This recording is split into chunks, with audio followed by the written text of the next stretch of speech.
नमस्कार. वनस्पतीची ओळख या यूट्यूब चॅनलवर आपल्या सर्वांचं हार्दिक स्वागत. बघा, वनस्पतींची ओळख, आयुर्वेदिक औषधी उपयोग आपण आपल्या चॅनलवरनं अपलोड करतोय. कारण जनहित जनकल्याणासाठी पूर्वजांच्या अभ्यासातून अवगत झालेलं ज्ञान, गुरु माध्यमाकडून मिळालेलं ज्ञान, तसेच ग्रंथ माध्यमातून मिळालेलं ज्ञान मी यूट्यूब चॅनलच्या माध्यमाद्वारे आपल्यापर्यंत शेअर करतोय. तर बघा, हे आहे आंब्याचं झाड. तर ह्या आंब्याच्या झाडाचं एक असा आयुर्वेदिक मी आज तुम्हाला उपाय सांगणार आहे का आपल्याला कावळे नावाचा जो आजार होतो, दवाखान्यामध्ये बरा होत नाही लवकर आणि दवाखान्यामध्ये ॲडमिट व्हावं लागतं, काही दिवस हप्ता जावा लागतो. तर अवघ्या 3 दिवसामध्ये कावीळ बरी होते. तर त्याच्यासाठी काय करायचं, सकाळी लवकर उठायचं, ब्रह्ममुहूर्तावर सूर्योदयाच्या अगोदर उठायचंय. सूर्योदयाच्या अगोदर उठल्यानंतर बाथरूमला वगैरे काही जायचं नाही, उठायचं. उठल्याच्या नंतर हा आंबा आहे, हे झाड आहे बघा, हे आंब्याचं.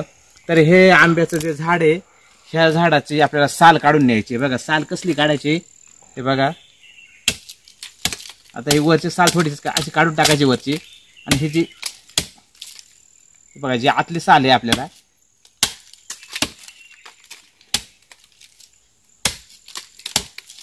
हे बघा, ही वरची साल काढून जी आंतरसाल आहे आपल्याला, ही आंब्याची आंतरसाल घेऊन जायची.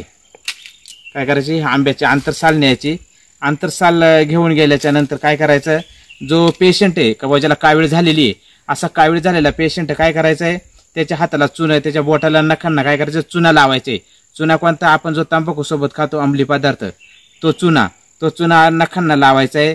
त्याच्या हातामध्ये साल द्यायची आणि वरतून पाणी वतायचंय. फक्त ओम धन्वंतरी म्हणायचंय. धन्वंतरी म्हणलं तरी चालेल, किंवा तुमच्या गुरुचा एखादा इष्ट देवाचा तुमचा जो मंत्र असतो तो म्हणू शकता, किंवा नाही म्हटलं तरी चालेल. फक्त पाणी वतायचं. ही सालीनं आणि चुन्यानं त्याला हात धुवायला लावायचे. असा उपाय 3 दिवस करायचा. बघा, गुरुवार, शुक्रवार, शनिवार असं 3 दिवसामध्ये जर केलं तर त्याची कावीळ पूर्णपणे 3 दिवसामध्ये उतरून जाते. हा एक आमच्या भागामध्ये कावीळ काढण्याचा हा उपाय, हा मला पूर्वजांच्या अभ्यासातून अवगत झालेला आहे. हा मी तुम्हाला सांगितलेलं आहे.